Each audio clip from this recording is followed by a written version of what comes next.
विश्वं दर्पणदृश्यमाननगरी तुल्यन्निजान्तर्गतं पश्यन्नात्मनि मायया बहिरिवोद्भूतं यथा निद्रया यस्साक्षात् कुरुते प्रबोधसमये स्वात्मानमेवाद्वयं तस्मै श्रीगुरुमूर्तये नमः इदं श्रीदक्षिणामूर्तये बीजस्यान्तरिवाङ्कुरो जगदिदं प्राङ्निर्विकल्पं पुनः मायाकल्पितदेशकालकलना वैचित्रचित्रीकृतं मायावीव विजृम्भयत्यपि महायोगीव यस्वेच्छया तस्मै श्रीगुरुमूर्तये नमः इदं श्रीदक्षिणामूर्तये तस्मै श्रीगुरुमूर्तये नमः इदं श्रीदक्षिणामूर्तये।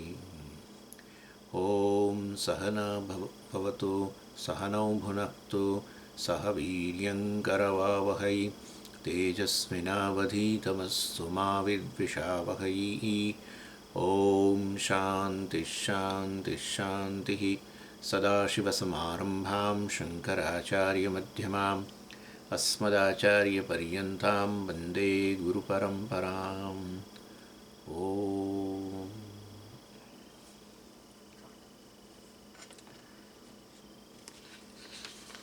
189 श्लोक। योऽयं विज्ञानमयः प्राणेषु हृदि स्फुरत्ययं ज्योतिः कूटस्थः सन्न आत्मा कर्ता भोक्ता भवत्युपाधिस्थः। આ જરા મીટરમાં નથી એટલે થોડું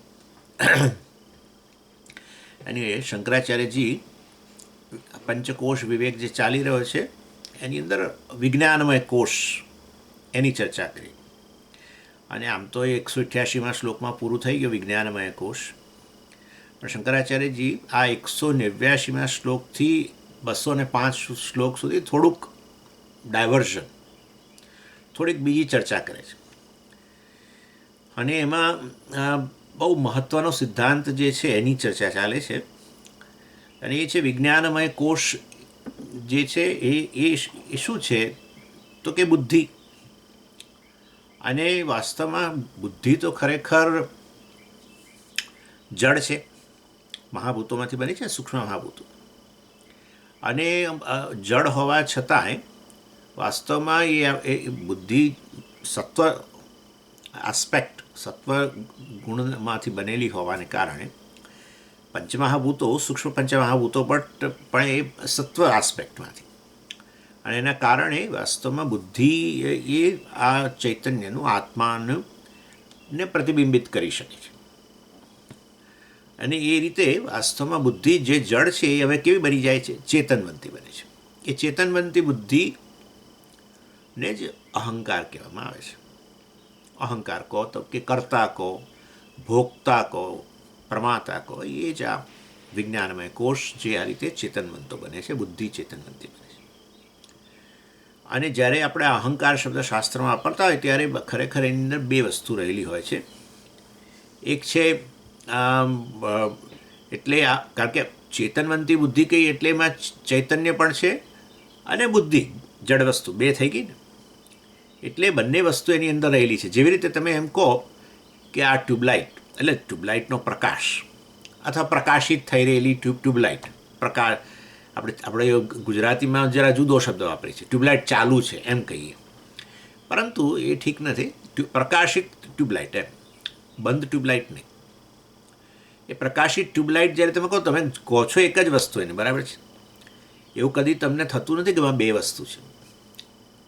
અત્યારે આ ટ્યુબલાઇટ ચાલુ છે કે અહીંયા બલ્બ ચાલુ છે, તો આપણે એવું કહીએ કે બરાબર છે એ પ્રકાશિત બલ્બ એક વસ્તુ એમ, પણ એમાં બે વસ્તુ રહેલી છે ને, એક તો છે બલ્બ અને બીજું છે ઇલેક્ટ્રિસિટી. એટલે વાસ્તવની અંદર બંને વસ્તુઓ છે. પ્રકાશ જે ફેલાઈ રહેલો છે એમાં ખરેખર બે વસ્તુ છે ને. કઈ બે વસ્તુ છે? એક તો ટ્યુબલાઇટ પોતે કે બલ્બ, અને બીજી ઇલેક્ટ્રિસિટી. એવી ને એવી રીતે આ જે આપણે અહંકાર જે છે, કરતા ભોગતા, આપણે એમાં કંઈ બે વસ્તુ થોડી કહીએ છીએ. કદી આપણને એવું થતું જ નથી હું કરતા છું, મેં આ કામ કર્યું. હવે એમાં બે વસ્તુ રહેલી છે, આવું ક્યાં તમને લાગે છે? હું જે અહંકાર છે, હું જીવ, ભોગતા, કરતા, ભોગતા, પ્રમાતા, જે કહો તે એક જ એન્ટિટી લાગે ને આપણને તો. પરંતુ વાસ્તવની અંદર બે વસ્તુ રહે છે. એક તો છે બુદ્ધિ, જડ બુદ્ધિ, વિજ્ઞાનમય કોષ, અને એ ચૈતન્ય જે એની અંદર પ્રતિબિંબિત થયેલું છે તે. એટલે ચેતનવંતી બુદ્ધિ છે, એને આપણે આ જીવ કે પ્રમાતા કે કરતા ભોગતા કહીએ છીએ, અહંકાર કહીએ છીએ. અહંકારનો પેલો શબ્દ, પેલો અર્થ નહીં લેવાનો, પેલો અહંકાર એટલે અભિમાન ને એ નહીં, એ તો બધું પછી. આપણે અહીંયા અહંકાર શબ્દ આપણા માટે પારિભાષિક શબ્દ છે. અહંકાર એટલે અહમપણું. આત્મામાં અહમપણું નથી. એટલે એ હિસાબે આત્મા હોવા છતાંય અહમપણું, ચાલો એ તો અત્યારની ચર્ચા કરું, પરંતુ એટલે અહમપણું જે છે, પણ સમજીએ અહમપણું તો પછી બુદ્ધિમાં જ છે ને. અહમપણું ના, અહમપણું ઇન્દ્રિયોમાં છે ને. અહમપણું આંખોમાં છે, અહમપણું અહીંયા છે, અહમપણું તમારા હોઠમાં છે ને, અહમપણું અહીંયા છે, અહમપણું સ્થૂળ શરીરમાં છે, અહમપણું વાળમાં છે. હા, હું આવું કહો ત્યારે તમારા મનમાં શું શું આવે છે? આ શરીર છે, મન છે, બુદ્ધિ છે, પ્રાણ છે, ઇન્દ્રિયો છે, બધું આવે જ છે. આવું આ અહમપણું જે છે ને, એ વાસ્તવમાં એને અહીંયા અહંકાર કહે છે. એ અહમપણું કેવી રીતે આવ્યું? કેવી રીતે? આત્મામાં અહમપણું નથી, શરીરમાં અહમપણું નથી, શરીરમાં પોતાનામાં આઈનેસ નથી કંઈ. શરીર તો જડ છે, જડમાં અહમપણું કેવી રીતે હોય? જો જડમાં અહમપણું હોય તો આમાં એવું હોવું જોઈએ. આ પછી કહેવું જોઈએ ને, હું આટલું તો બોલે, ચાલો બીજું બધું નથી આવડતું એને બોલતા, એની પાસે વાણી નથી, પણ હું આટલું તો કરે, દેખાતું નથી. એટલે જડ વસ્તુમાં અહમપણું ન હોય, આત્મામાં અહમપણું નથી. એટલે અહંકાર જે છે, ચિત્ત જડ ગ્રંથિ, એનીવે, એટલે વાસ્તવમાં બે વસ્તુ રહેલી છે એમ કહેવાનો આશય છે મારો. જડ બુદ્ધિ વત્તા આત્મા કે ચૈતન્ય. ચૈતન્ય પ્રતિબિંબિત થઈને જડ બુદ્ધિ હવે ચેતન બુદ્ધિ બની, એને આપણે અહંકાર કહીએ. અને એને જ આપણે આ જે છે એને આપણે બીજી રીતે કહેવું હોય તો અહંકાર એટલે જેને કહીએ કે કામ ચલાવ આત્મા, વ્યવહારિક આત્મા, અવર જવર કરનારો આત્મા. એવો આત્મા વાસ્તવમાં છે એ તો એમાં કરતાપણું નહીં, ભોગતાપણું નહીં, કશું નથી, મર્યાદા જ નથી ને. આ અહંકારમાં તો મર્યાદા જણાય છે. એટલે પણ ચેતનતા છે ને, એટલે કારણ કે આત્માને કારણે. એટલે આ એ આત્મા જાણે કે કામ ચલાવ આત્મા બન્યો, વ્યવહાર કરવા માટે એણે એક નવો વેશ પહેરી લીધો, એ અહંકાર. એટલે વાસ્તવમાં ઇન્ફિરિયર આઈ તમે કહી શકો.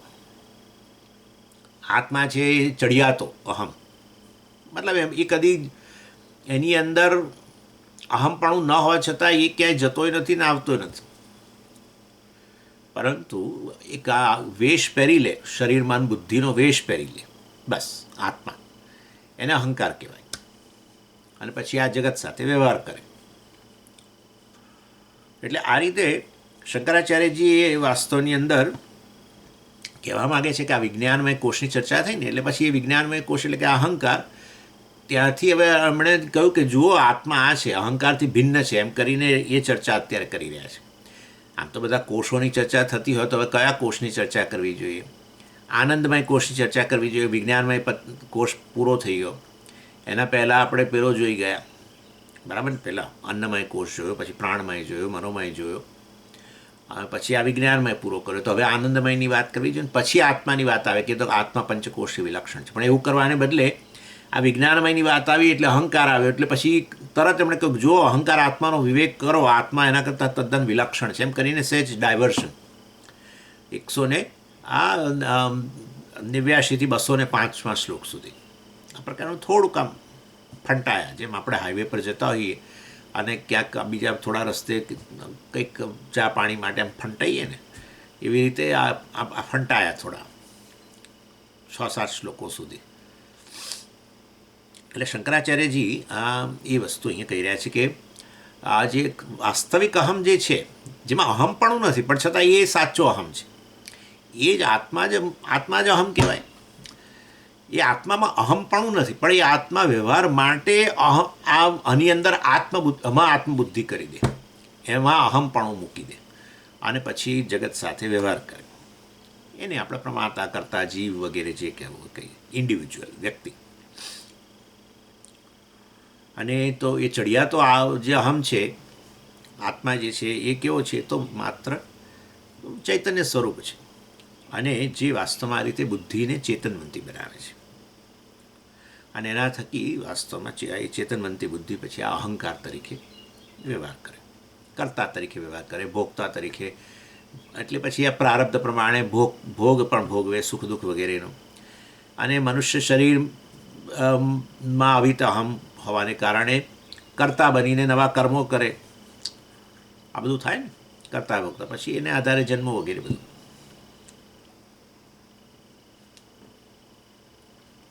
એટલે આ રીતે આત્મા તો જાણે કે બિંબ ચૈતન્ય, અને અહંકાર પ્રતિબિંબિત ચૈતન્ય. એટલે આ રીતે બે અહમ, એક વાસ્તવિક અહમ જેમાં અહમપણું નહીં, પણ એ વાસ્તવિક અહમ, અને આ બીજો જે છે અહમપણું એ કામ ચલાવ. બે અવસ્થામાં, ત્રીજી અવસ્થામાં નહીં. પાછું જાગ્રત સ્વપ્ન અવસ્થાની અંદર અહમપણું છે, સુષુપ્તિમાં અહમપણું નથી રહેતું, એ તમે સારી રીતે જાણો છો. સુષુપ્તિમાં અહમપણું હોય તો સુષુપ્તિ જ નથી, એ જાગ્રત કે સ્વપ્ન જેવું થઈ ગયું. અહમપણું પણ જતું રહે. એટલે જ્યારે જ્યારે વ્યક્તિ પણ સ્વામીજી જાગ્રત કાળે વ્યક્તિ હું આમ કરું છું, હું આમ છું, હું આમ બેઠો છું, ફલાણું છું, એ હું કરે છે, એ કયો અહમ? તમે કહો બે અહમ હવે થઈ ગયા. વાસ્તવિક આત્મા જે છે એ તો આમાં અહમપણું નથી, પણ એ સાચો અહમ. અને આ અહંકાર છે જે કામ ચલાવ, અવર જવર કરનારો, વ્યવહાર કરનારો વગેરે વગેરે, જાગ્રતમાં સ્વપ્નમાં વગેરેમાં. સ્વપ્નમાં સ્વપ્ન જગત, જાગ્રતમાં જાગ્રત જગત સાથે. એટલે જ્યારે અત્યારે હું જાગ્રત કાળે સમયજી હું બોલી રહ્યો છું, કે આ જો હું બોલી રહ્યો છું, આ જે વાક્ય જે છે એમાં અહમ કયો છે, આત્મા કે પછી પેલો અહંકાર? એટલે આપણે પછી તરત કહેવું પડે ભાઈ કે જ્યારે વ્યક્તિ અહમ શબ્દ બોલે છે, બરાબર, કે અહમ શબ્દ વાપરે છે, તો શાસ્ત્ર એ વસ્તુ પર વિચાર કરીને કહે છે કે જે આ વ્યક્તિ જે છે એ વાસ્તવની અંદર ખરેખર બેમાંથી એકનો નિર્દેશ નથી કરતું. કારણ કે વાસ્તવમાં એનું મિક્સર જ હોય છે. કેમ મિક્સર હોય છે? મિક્સર કેવી રીતે? હું બોલું છું, એમ જ્યારે કહું તેમાં મિશ્રણ શું? હું બોલું છું તો પછી આ તો બોલનારી ક્રિયાનો કરતા, તો પછી એ તો પેલો અહંકાર જ કહેવો જોઈએ ને, એ તો અહંકાર જ કહેવું જોઈએ ને. હા ભાઈ, પણ અહંકારનું અસ્તિત્વ આત્મા વગર છે એટલું વિચાર લો. અહંકારની ચેતનતા ક્યાંથી આવી? બુદ્ધિમાં ચેતનતા ક્યાંથી આવી? ચૈતન્યને કારણે. એ ચૈતન્ય તો હાજર જ છે, પ્રતિબિંબ બિંબ વગર કેવી રીતે હોય? અચ્છા, હવે બુદ્ધિ પોતે જે છે એ મહાભૂતોમાંથી બનેલી છે. મહાભૂતો શેમાંથી આવે? તો કે માયામાંથી આવે. માયાનું અસ્તિત્વ માયા શેનાથી અભિન્ન છે? એ જ બ્રહ્મ કે આત્માથી અભિન્ન છે. માયાનું અસ્તિત્વ જ બ્રહ્મને કારણે છે. એ માયામાંથી માયા ત્રિગુણાત્મિકા છે, એમાંથી પંચમાં સૂક્ષ્મ મહાભૂતો, એમાંથી આ બુદ્ધિ. તો પછી એનો અર્થ એવો થયો કે બુદ્ધિ કે એમાં રહેલું આ પ્રતિબિંબિત ચૈતન્ય બધાનું અસ્તિત્વ શેના પર આધારિત છે? એ બિંબ ચૈતન્ય પર. બિંબ ચૈતન્યથી, એટલે કે આત્માથી તદ્દન અભિન્ન છે. જેવી રીતે પેલું તરંગ જે છે એ જળથી અભિન્ન છે, એ રીતે છે.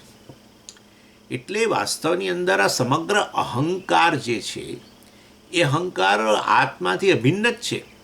અને માટે એ દૃષ્ટિએ જ્યારે તમે હું કરીને ભલે ને કહો કે હું બોલું છું, એટલે બોલવાની ક્રિયાનો કરતા જણાય અહમ. અરે પણ એનું હોય કરતા અહમ કે અહંકાર જે છે એ વાસ્તવમાં એ તો પૂરેપૂરો ક્ષમા રહેલો છે, આત્મામાં જ રહેલો છે. માટે જ્યારે તમે અહમ શબ્દ બોલો છો ત્યારે એ વાસ્તવમાં એ મિશ્રણ જ હોય છે. એટલે બંનેનો અહીંયા નિર્દેશ થાય. જ્યારે હું કરીને વાત કરીએ છીએ, જાગ્રત કાળે હોય કે સ્વપ્નમાં હોય, આત્માથી દૂર શું હોય? આત્માથી સ્વતંત્ર કશી વસ્તુ જ નથી. જે સર્વવ્યાપી આત્મા જે છે એ જ તો વાસ્તવમાં, જેમ જળ સર્વવ્યાપી છે, પછી તમે ગમે તે તરંગ કોને, એ તરંગના કણે કણની અંદર, તરંગના અંશની અંદર જળ જ છે ને, બીજું શું છે? જળને એકવાર તમે સર્વવ્યાપી કહી દીધું, પછી એનાથી છૂટું કશું, એનાથી દૂર શું હોઈ શકે? કશું ના હોઈ શકે. એટલે અહંકાર જે છે આ કરતા ભોગતા વાસ્તવમાં, એટલે હું કરીને જ્યારે આ વાત કરે છે ત્યારે પણ એની અંદર બે વસ્તુ રહેલી છે, આત્મા અને આ ચડિયાતો અહમ અને ઉતરતો અહંકાર, એવું ગણવાનું, બંનેનું મિશ્રણ. આ મિશ્રણને જ આપણે વાસ્તવ મિશ્રણ હોય તો પછી મિશ્રણ જણાવવું જોઈએ ને, એટલે કહું છું કે આ એ અધ્યાસ થઈ ગયેલો છે.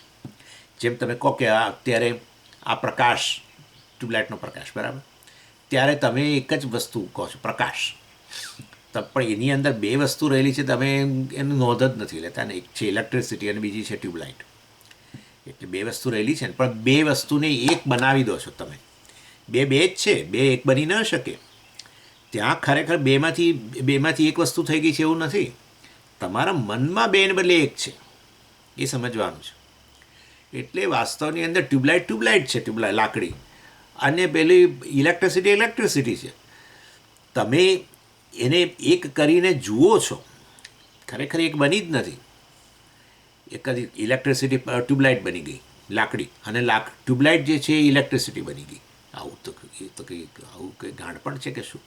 એટલે ટ્યુબલાઇટ ઇલેક્ટ્રિસિટી બની જતી હોય તો પછી આપણે બહારથી ઇલેક્ટ્રિસિટીની જરૂર નથી, બિલ ભરવાની જ જરૂર નથી, ટ્યુબલાઇટની લાકડીઓ જ લાવીએ ને. એટલે સમજો બે વસ્તુ છે. જ્યારે વ્યવહાર થાય છે, પ્રકાશ રેલાઈ રહ્યો છે આ રૂમની અંદર, એ વ્યવહાર જે થઈ રહ્યો છે જ્ઞાન વ્યવહાર ટાઈપનો, ત્યારે એની અંદર વસ્તુની અંદર બે વસ્તુઓ છે, બંનેની જરૂર પડે અને તો જ થાય. ચાલો, એટલે બે વસ્તુઓ રહેલી છે, પરંતુ બેને બદલે આપણે એક તરીકે જોઈએ છીએ, અને અન્ય અધ્યાસ કહેવામાં આવે છે. જ્યારે બે વસ્તુનો અધ્યાસ, એકમાં બીજાના ગુણો, બીજાના એના ગુણો એકમાં પેલાનામાં જણાય, ત્યારે આપણે પછી મેં અગ્નિના ગોળાનું મને લાગે ઉદાહરણ આપ્યું હતું જ. એટલે વાસ્તવની અંદર બે વસ્તુઓ એક જણાય છે.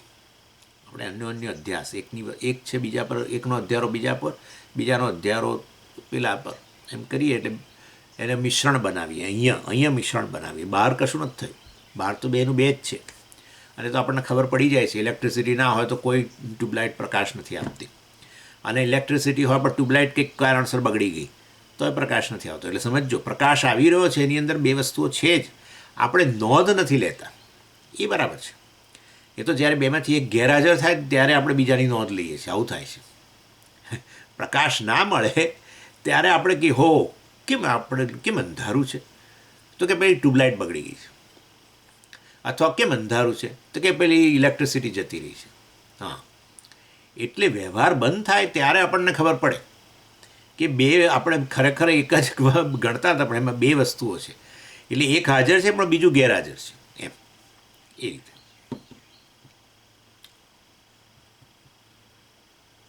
એટલે આ ટ્યુબલાઇટ પ્રકાશ આપી રહી છે એવું જ્યારે કહીએ ત્યારે વાસ્તવની અંદર એ શેનો નિર્દેશ કરી રહી છે? ટ્યુબલાઇટનો જ કે ઇલેક્ટ્રિસિટીનો?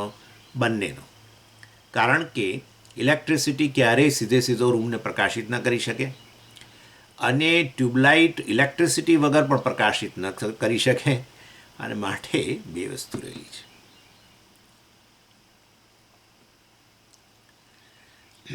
અને એવી રીતે આ અત્યારે વ્યવહાર થઈ રહ્યો છે. અત્યારે હું બોલી રહ્યો છું, કર્મ વ્યવહાર. મેં તમને કહ્યું હતું કે તમે સાંભળી રહ્યા છો મને, બરાબર છે. આ તમારા પક્ષે જ્ઞાન વ્યવહાર થઈ રહ્યો છે. વ્યવહાર એટલે શું? જેમાં આ રીતે કરતા કર્મ બધું હોય. તમે શ્રોતા છો અત્યારે, મારા શબ્દો તમારા માટે કર્મ છે, બરાબર ને? એ શ્રોતા એટલે તમે જો છો એને જ્ઞાતા કહો, ચાલો, અને મારા શબ્દો જ્ઞેય તમારા માટે બને. આ જ્ઞાતા જ્ઞેય વ્યવહાર કહેવાય. એવી રીતે કરતા કર્મ વ્યવહાર, હું બોલી રહ્યો છું કરતા, અને તમને કહી રહ્યો છું, તમે કર્મ કહેવાઓ, ઓબ્જેક્ટ. અહીંયા કર્મનો અર્થ એક્શન નહીં, ઓબ્જેક્ટ, સબ્જેક્ટ ઓબ્જેક્ટ વ્યવહાર. એટલે આ રીતે વ્યવહાર થતો હોય તો બે વસ્તુ ખરી. અત્યારે આ ટ્યુબલાઇટ પ્રકાશ આવી રહ્યો હોય તો બે વસ્તુ ખરી. That's it. એટલે અહીંયા એટલે ભલે ને હું પછી કહું કે હું બોલું છું, સમજી, હું બોલું છું એમ તમે કહો છો, તો પછી તો બોલવાની ક્રિયાના તમે ખાલી કરતા જ કહેવો, તો ખાલી તમારો અહંકાર જ કહેવું જોઈએ કે હું એટલે અહંકાર ના. કારણ કે બે વસ્તુ. જ્યારે જ્યારે વ્યવહાર થાય ત્યારે બે વસ્તુ છે. એ હું બોલું છું, પણ એ હું જે છે અહંકાર જે છે એ બુદ્ધિનું અસ્તિત્વ એ આત્મા થકી છે, અને એ બુદ્ધિમાં રહેલું ચેતન પ્રતિબિંબિત ચૈતન્ય પણ અચૈતન્ય થકી આત્મા થકી છે. અને માટે વાસ્તવની અંદર આ એક સ્યુડો એન્ટિટી કહેવાય. હા, સ્યુડો એટલે આપણે શું છે ને કે એક એક એક આભાસિત વસ્તુ વ્યવહાર કરવા માટે એક કામ ચલાવ આ પ્રકારનો આત્મા કામ ચલાવ. કારણ કે બોલનારો કંઈક ચલો 24 કલાક હોય છે, બોલનારો 24 કલાક નથી હોતો. હમણાં કલાક પછી બસ બધું બંધ થઈ ગયું બોલવાનું. પછી સાંભળનારો બનવું, પછી ખાનારો બનવું, પછી જોનારો બનવું, ને ચાલનારો બનવું, અને એ પાછું બધું સસ્પેન્ડ કરીએ તો બધું સુષુપ્તિ આવી એટલે ઊંઘમાં પાછું બધું બંધ થઈ ગયું. એટલે એ બતાવે છે કે આ બધું તો ખાલી કામ ચલાવ વસ્તુ છે. જાગ્રત જગત હતું તો પછી આત્મા હવે આ વાસ્તવમાં વ્યવહાર કરવા માટે જાગ્રત જગત સાથે એક અહંકાર, જાગ્રત પુરુષ જેને કહીએ આપણે, વેકર, અને પછી સ્વપ્ન જગત આવ્યું તો એની સાથે વ્યવહાર કરવા માટે સ્વપ્ન પુરુષ, ડ્રીમર. એ જ આત્મા આ બધા કામ ચલાવ વેશ લે, પરંતુ એનું સ્વરૂપ નથી. પણ એ આત્મા હોય તો ખરો જ ને, કામ ચલાવ વેશ લે. પેલો એક્ટર જ્યારે ફિલ્મની અંદર કામ કરતો હોય તો એ કામ ચલાવ વેશ ધારણ કરે ને, તો એક્ટર તો ખરો જ ને, નહીં તો વેશ કોણ? વેશ પહેરનારો તો રહેવો જ જોઈએ ને. એટલે વાસ્તવમાં આ રીતે બે વસ્તુઓ, અહમ જ્યારે જ્યારે તમે બોલો છો ત્યારે એમાં બે વસ્તુઓ છે, અહંકાર અને આત્મા બંને રહેલી છે. ખાલી તમે અહંકારને જ આ સત્ય ગણો છો, આત્માનું જાણે કે તમને અસ્તિત્વ જ ખબર નથી. એ રીતે અહંકારનો આત્મા પર અધ્યારોપ થઈ ગયો. આત્માના ગુણો અહંકારમાં જણાય છે તમને, કરીને તમે એક જ એન્ટિટી માનો છો એ રીતે. પરંતુ વાસ્તવમાં વિવેક, આત્માનાત્મ વિવેક, આત્મ અહંકાર વિવેક આપણે કાલે નૈષ્કર્મ્ય સિદ્ધિમાં એ જ કરી રહ્યા હતા. એ જ્યારે કરો ત્યારે ખબર પડે કે ઓહો વાસ્તવિક હું તો ખરેખર આત્મા છું, જે ક્યાંય જતો નથી, આવતો નથી. આ અહંકાર તમારો એક કામ ચલાવ વેશ છે. જાગ્રત પુરુષ કે સ્વપ્ન પુરુષ કે સુષુપ્ત પુરુષ, ત્યાં જાણે અહંકાર લય પામેલો એને આપણે સુષુપ્ત પુરુષ કહીએ છીએ. લય પામેલો એટલે એ અવ્યક્ત અવસ્થામાં છે એમ, એટલે એ સુષુપ્ત પુરુષ, કારણ શરીર સાથેનું તાદાત્મ્ય. ચાલો એની એટલે સૂક્ષ્મ શરીર સાથે કેવળ તાદાત્મ્ય તો એ જ સ્વપ્ન પુરુષ. સૂક્ષ્મ શરીર અને સ્થૂળ શરીર સાથે, એટલે સૂક્ષ્મ શરીર સાથે તો હતું, પણ સ્થૂળ શરીર સાથે તાદાત્મ્ય થયું તો પછી એવા જાગ્રત પુરુષ થઈ ગયો, જાગ્રત જગત સાથે, સ્થૂળ જગત સાથે વ્યવહાર કરવા માટે. એટલે આ રીતે વાસ્તવમાં મિક્સચર છે. અને તો એ આ રીતે અધ્યાસ, અન્યોન્ય અધ્યાસ છે, અન્યોન્ય તાદાત્મ્ય કહેવાય. એકબીજા એક જેમ અગ્નિનો ગોળામાં પેલા લોખંડના ગોળામાં તાદાત્મ્ય, અને લોખંડનું જાણે કે અગ્નિમાં તાદાત્મ્ય થઈને એક અગ્નિનો ગોળો નામને એક વસ્તુ જણાય, પરંતુ ખરેખર એમાં બે વસ્તુ રહેલી છે. એવી રીતે અહીંયા જ્યારે તમે બોલો છો અને વ્યવહાર કરો છો, પણ એની અંદર ખરેખર બે વસ્તુ રહેલી છે. વિવેક કરીને આપણે એને જાણી શકીએ કે મારું વાસ્તવિક સ્વરૂપ શું છે. આ કામચલાઉ વસ્તુ મારું વાસ્તવિક સ્વરૂપ નથી. જે અહમ, ખરેખર અહમપણા વગરનો જે છે એ સાચો અહમ છે. અહમપણું એ તો એ આત્મામાં જ એક કામ ચલાવ વ્યવસ્થા છે. આત્મા જ આ રીતે અહંકારનો વેશ લઈને આ બધું વ્યવહાર કરે છે, કરતા બનીને, ભોગતા બનીને, વગેરે વગેરે વગેરે.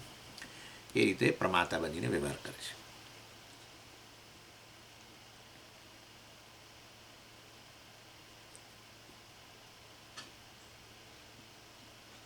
એટલે વ્યવહાર ન થાય તેથી હું રહેતો નથી એવું નથી. સુષુપ્તિમાં વ્યવહાર હું નથી કરતો, કર્મ વ્યવહાર નહીં, જ્ઞાન વ્યવહાર નહીં, તો સુષુપ્તિમાં હું નથી. તમે સુષુપ્તિમાં હાજર છો, તમને પોતાને ખબર છે. એનીવે, એટલે આ રીતે વાસ્તવની અંદર અહમ જે છે એ જે અહમ છે, જે ત્રણેય અવસ્થામાં રહે છે, જે બદલાયા વગરનો છે પાછો. જાગ્રત પુરુષ, સ્વપ્ન પુરુષ નથી, વગેરે વગેરે. અને જાગ્રત અવસ્થામાં ક્યારેક કરતા પાછું, ક્યારેક ભોગતા, પ્રમાતા, આવું બધું બદલાયા જ કરતું હોય છે. જે બોલનારો છે પછી એ સાંભળનારો બની જાય, સાંભળનારો છે પછી ચાલનારો બની જાય, ચાલનારો પછી આ રીતે, એટલે બધું સતત બદલાયા કરે છે.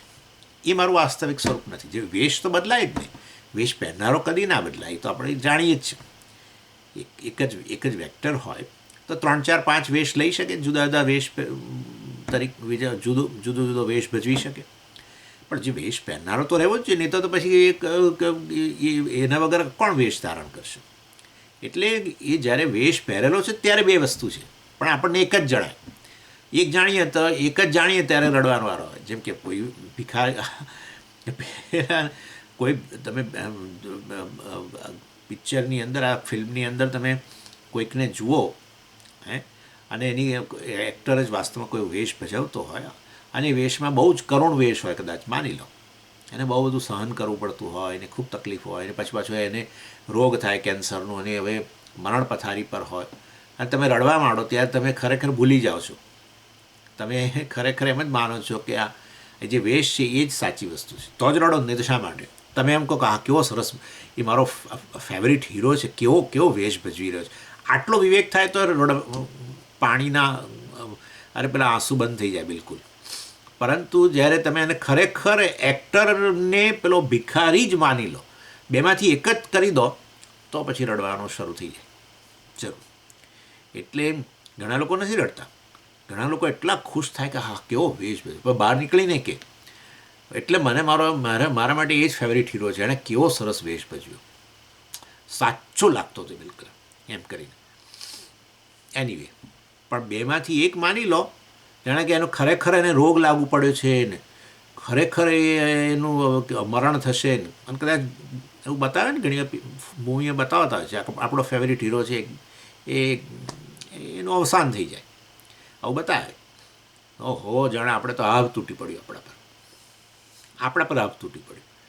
ચાલો, એ પછી બીજો એક અધ્યાસ છે એની અંદર, એ પછી પણ એની બેમાંથી એક જ્યારે કરી દો ને, ત્યારે વાસ્તવની અંદર રડવાનું શરૂ થાય. અહીંયા એવું જ છે, આત્માના અહંકારને બદલે તમે એક અહંકાર જ માની લો કે હું તો એક જીવ જ છું, કરતા છું, ભોગતા છું, એટલે પછી તો દુઃખના ડુંગરો કરતા તરીકે તમને એક વસ્તુમાંથી મનુષ્ય ક્યારેય મુક્ત નથી થઈ શકતો, અને એ છે અપરાધની લાગણી. ગિલ્ટમાંથી ક્યારેય મુક્તિ નથી. મેં એ વખતે વળી ક્યાં નિર્ણય કર્યો, મેં એ વખતે વળી શું કરવા નિર્ણય કર્યો, મેં એ વખતે વળી એ વસ્તુ કેમ ના કરી, મેં એ વસ્તુ કેમ ના કરી. છૂટતું જ નથી. લોકો કેટલું સમજાવીએ કે છોડો, પણ સ્વામીજી મારે છોડવું પણ નથી છૂટતું. યાદ આવીને મને અંદર ગિલ્ટ જ ઊભી થાય છે. એટલે તમે તમારી જાતને કરતા માનો તો પછી એમ જ કોણ કે મેં આ કેમ કર્યું અથવા આ કેમ ન કર્યું. એ વખતે મેં આવો નિર્ણય લીધો હોત ને સ્વામીજી, તો અત્યારે મારું જીવન બદલાઈ ગયું હોત. આવું કહેતા હોય છે ઘણીવાર. આવું બધું સાંભળે ને પછી એમ થાય કે આ લગ્ન શેના માટે મેં કર્યા. એટલે આવું ઘણીવાર લોકો કહેતા હોય છે મને. હું એમને તમને ગપગોળા નથી કહેતો. લોકો મને કહે છે કે સ્વામીજી અમે તમે કેટલામાં વર્ષે આ બધું ભણવાનું શરૂ કર્યું? મેં કહું આટલા. અમે એ વખતે જો કરી દીધું હોત, અથવા પાછું બીજું તમે અમને વહેલા મળી ગયા હોત તો અમે આ વિચાર કર્યો હોત, બીજું બધું એટલે પોતાને કરતા માની લીધો. ખબર નથી અરે ભાઈ આખું કરતાપણું તો મિથ્યા છે. એ તો એક આ વ્યવહાર માટે છે. ખરેખર મારું વાસ્તવિક સ્વરૂપ તો એ કરતા જેમાં બેઠો છે આરામથી, આભાસી જ છે. તરંગને સાચું માની લેજો એવી વસ્તુ છે. તો તરંગનું પોતાનું કોઈ અસ્તિત્વ જ નથી. એવી રીતે કરતા નામનું વસ્તુ જ નથી. આત્મા કે ચૈતન્ય વગર કરતાને સિદ્ધ કરી બતાવજો ને. એ તો હું તમને કહું છું ઘણી વાર, આવી બધી નાની નાની ચેલેન્જો કરતો રહું છું, કારણ કે મને કોઈ જગ્યા નથી મળતી ચેલેન્જ કરવાની. એટલે ચૈતન્ય વગર સિદ્ધ કરી આપો આત્મા વગર, એટલે કે ચૈતન્ય વગર કરતા સિદ્ધ કરી આપો, નહીં કરી શકો. જેવી રીતે પ્લાસ્ટિક વગર પેલો કપ સિદ્ધ ન થઈ શકે, કે આ સોના વગર ઘરેણું સિદ્ધ ના થઈ શકે, એના જેવી વસ્તુ છે. તો અસ્તિત્વ જ પ્રદાન કરે છે. તો ઘરેણાનું અસ્તિત્વ માત્ર એ સોનાનું જ અસ્તિત્વ છે. એટલે કરતા, હું કરતા છું, તમે જે કહ્યું આખું એ અસ્તિત્વ, કરતાનું અસ્તિત્વ જ આત્મા છે. એટલે કરતા પણ આપોઆપ મિથ્યા થઈ ગયું, ઘરેણું મિથ્યા થયું. હવે મિથ્યા કરતાને સાચું માની લઈએ, મતલબ કે પેલો આત્મા જે છે એની ખબર જ નથી. બેને બદલે એક જ વસ્તુ માનીએ છીએ આપણે, હું કરતા છું. એટલે મેં કહું જ્યારે બેને બદલે એક માનીએ ને અને પાછું વિપરીત માનીએ, એ પાછી ગરબડ. વેદાંત શાસ્ત્ર આટલું કરે છે, ઊંધું કરાવી દે. સાચી વસ્તુ છે અને તમે બિલકુલ મિથ્યા માની છે અને મિથ્યાને સત્ય કહી દીધું છે આ અધ્યાસને કારણે. ખરેખર તમે આત્મા છો અને આ કરતા વગેરે પણ છે, એ ભોગતાપણું એ તો અવર જવર કરનારું છે, વ્યવહાર માટે છે. જાગ્રતમાં રહેલું કરતાપણું બદલાતું રહે છે, જતું રહે છે, બધું થાય છે. માટે તો વેશ છે, ઇન્સિડન્ટલ કહીએ ને આપણે, એવું છે. અને એને આપણે સાચું માની લઈને એને સત્ય માનીને આપણે પછી કેટલી મુશ્કેલીઓ, ઘવાયાની લાગણી, અરે મેં આ વખતે કેમ ના કર્યું, મેં આ પેલું કર્યું હોત તો સારું થાત, મેં આ કેમ, વગેરે. અને ભોગતા પણ, હું મારી જાતને ભોગતા માનું, પછી એમાંથી આખું વખત ઘવાય. પેલી વ્યક્તિ પણ કેમ આમ બોલી મને, પેલે એણે મને કેમ આમ કર્યું, એણે અપમાન પેલું કેમ કર્યું, એણે ટોણો કેમ માર્યો, હું એનો ભોગતા, ભોગ બન્યો. એમ આ ભોગતા પણ આ નથી જતું. લોકો ભૂલતા જ નથી, ભૂલી શકતા નથી, કારણ કે પોતાનો સાચો ભોગતા જ માને છે.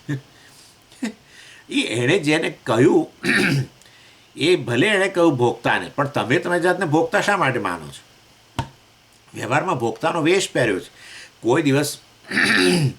કોઈ દિવસ એક્ટર જે છે એ પેલા વેશની જે મુશ્કેલીઓ છે કે વેશની જે કરુણ સ્થિતિ છે એનાથી કંઈ થોડો પ્રભાવિત થાય? કદી ના થાય પ્રભાવિત, કદી ના થાય, ખંખેરી નાખે.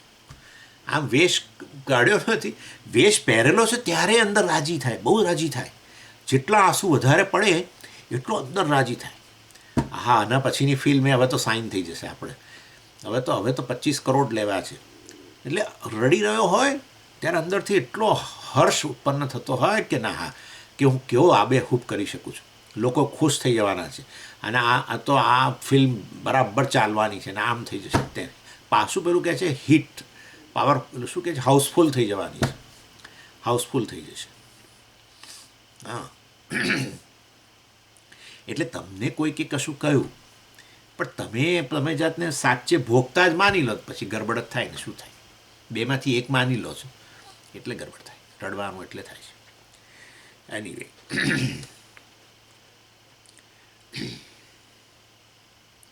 એટલે જ્યારે હું જાણું કે ખરેખર હું તો આત્મા છું, આત્મા એટલે સર્વ આપનોતી આત્મા, જે વ્યાપક છે, સર્વવ્યાપી છે, જે જ વાસ્તવમાં દરેકે દરેક વસ્તુનું અસ્તિત્વ જેના થકી સિદ્ધ થાય છે, દરેકે દરેક વસ્તુનો સાર જે છે. ઘરેણાનો સાર શું? એને અસ્તિત્વ પ્રદાન કરનાર સોનું. ઘરેણાનો સાર, ઘરેણાનો આત્મા, ઘરેણાનું સત્ય, જે કેવું હોય કહો, એક જ વસ્તુ છે. એવી જ રીતે જો બધી જ વસ્તુઓનું અસ્તિત્વ સત આત્મા થકી જ હોય, સત વગર, ચૈતન્ય વગર કોઈ વસ્તુનું અસ્તિત્વ જ સિદ્ધ ન થતું હોય, જેવી રીતે સોના વગર ઘરેણાનું અસ્તિત્વ જ સિદ્ધ ન થતું હોય, તો પછી વાસ્તવમાં બધી વસ્તુનો સાર જ હું છું, માટે હું તો વ્યાપક છું. એવા સંજોગોની અંદર આ વ્યાપક હું અને આ શું છે ને કે મર્યાદિત હું, અહંકાર મર્યાદિત, કારણ કે એ તો બુદ્ધિ છે ને. બુદ્ધિ ક્યાં છે? અહીંયા, બરાબર છે. અહીંયા બુદ્ધિ નથી, અહીંયા બુદ્ધિ છે, એમ કહીએ, અહીંયા છે જ્યાં બુદ્ધિનું સ્થાન, પણ મર્યાદિત તો ખરું જ. એ બુદ્ધિ થકી અહંકાર, એટલે અહંકાર કેવો? મર્યાદિત. આત્મા કેવો? વ્યાપક. અને અહંકાર અવ્યાપક, અલ્પવ્યાપી, એવું કહેવાય. અને એ વસ્તુ વાસ્તવની અંદર એ આત્મા, સર્વવ્યાપક આત્મા પર આપણે અધ્યારોપિત કરીએ. અલ્પપણું, અલ્પવ્યાપીપણું. જ્યારે તમે કહો કે હું અહીંયા બેઠો છું, હું આર્ષવિદ્યા ગુરુકુલમના આ રૂમની અંદર બેઠો છું, ત્યારે તમે એ અહમને કેટલો ધારી લીધો? એક જગ્યાએ બેઠેલો, અલ્પવ્યાપી. પરંતુ એ અહમની અંદર મિશ્રણ છે ને, એ અહમમાં બીજો જે વાસ્તવમાં સાચો આત્મા જે છે એ શું છે? સર્વવ્યાપી. પણ એ સર્વવ્યાપી આત્મા પર અહંકાર અધ્યારોપિત કરી દીધો, અને હવે આપણે પછી આપણી જાતને અલ્પવ્યાપી, હું તો સ્વામીજી પરિચ્છિન્ન, દેશ પરિચ્છિન્ન, દેશમાં મર્યાદિત, એક અહીંયા રહેલો છું. આજે સ્વામીજી અમે અત્યારે ત્યાં હોત, તમારી સામે બેઠા હોત તો કેવું સારું, ત્યાં અમને આવો લાઈવ ક્લાસ સાંભળવા મળત. આ બધું આ ઝૂમમાં ભણીએ છીએ એને બદલે ત્યાં અમે હોત, હું ત્યાં હોત, હું અમેરિકામાં હોત, મતલબ કે હું અત્યારે અહીંયા મર્યાદિત છું. આ જે વસ્તુ છે એ અધ્યારોપ, એરર. અહંકાર તરીકે હું મર્યાદિત છું, બરાબર છે, એક પણ એ તો મારું વાસ્તવિક સ્વરૂપ નથી. હું તો આત્મા છું, સર્વવ્યાપી આત્મા છું. એવું જો આપણને ખબર હોય, એવો વિવેક હોય, બે વસ્તુને મતલબ કે પૃથક્કરણ વિવેક કર્યો હોય આત્મા અને અહંકાર વચ્ચે, તો પછી મર્યાદા સાલે નહીં. ભલે એ વ્યવહારમાં મર્યાદા છે, બરાબર છે, પરંતુ તમને ના ચાલે, કારણ કે તમે જાણો છો હું તો સર્વવ્યાપી છું. એ તો સ્વામીને વ્યાપીને રહેલો છે, ને સ્વામી જ્યાં બેઠો છે એને વ્યાપીને હું તો રહેલો છું, બધાને વ્યાપીને રહેલો છું. સમજી ગયા? એટલે આ રીતે આપણે જ્યારે કહીએ ને કે હું અહીંયા બેઠેલો છું, અહીંયા છું, ત્યાં છું, ત્યારે વાસ્તવની અંદર આપણે એ અહંકારના ધર્મો જે છે, અલ્પવ્યાપીપણું, એ શેમાં અધ્યારોપિત કરીએ છીએ? એ સર્વવ્યાપી આત્મા પર અધ્યારોપિત કરી દઈએ છીએ. એટલે સર્વવ્યાપીપણું હું, મતલબ હું સર્વવ્યાપક છું, એ વસ્તુથી આપણે એ સત્યથી આપણને સભાનતા રહેતી નથી. આ બધું આને નામ અવિવેક કહેવાય. આવ્યું મૂળ અજ્ઞાનમાંથી. આત્માના અજ્ઞાનને કારણે જ આ પ્રકારે, એ જ પછી આત્મા વત્તા અજ્ઞાન, વત્તા એટલે તમે સમજો, બધું જાણો છો તમે. આત્મા વત્તા અવિદ્યા ઉપાધિ, કારણ શરીર, એના થકી પછી આ રીતે આત્મા પોતાને અહંકાર, એટલે અહંકાર રૂપે અભિવ્યક્ત બને, કારણ કે અવિદ્યાની અંદર બે શક્તિઓ, આવરણ શક્તિને વિક્ષેપ, એટલે આત્મા પર જાણે આવરણ આવ્યું. આવરણ એટલે તમે સમજી શકો છો, આત્માનું વાસ્તવિક સ્વરૂપ જે છે એનો ખ્યાલ ન રહ્યો, અને પછી એ આવરણ હેઠળ આત્માને જ જાણે પોતાનો સ્વરૂપ ખબર ન રહી, અને એણે પછી આ વિક્ષેપ અહંકાર રૂપે અભિવ્યક્ત બન્યો, અંતઃકરણ વગેરેને એમાં પ્રતિબિંબિત થઈને, અને આ રીતે પછી અહંકાર રૂપે વ્યવહાર કરવા લાગે, પોતાના અહંકાર જ માનવા લાગે. આનું નામ અહંકાર, આત્મા અવિવેક કહેવાય. એરર કહો, અધ્યાસ કહો, જે કહો તે, પોતાના અહંકાર કહેવો. ચાલો આટલે સુધી જ રહેવા દઈશું. મારે પાછું આજથી પેલા કેમ્પ શરૂ થાય છે, એટલે ઓમ પૂર્ણમદ પૂર્ણમિદમ પૂર્ણાત પૂર્ણમુદચ્યતે પૂર્ણસ્ય પૂર્ણમાદાય પૂર્ણમેવાવશિષ્યતે. ઓમ શાંતિ શાંતિ શાંતિ. હરિ ઓમ શ્રી ગુરુભ્યો નમઃ. હરિ ઓમ.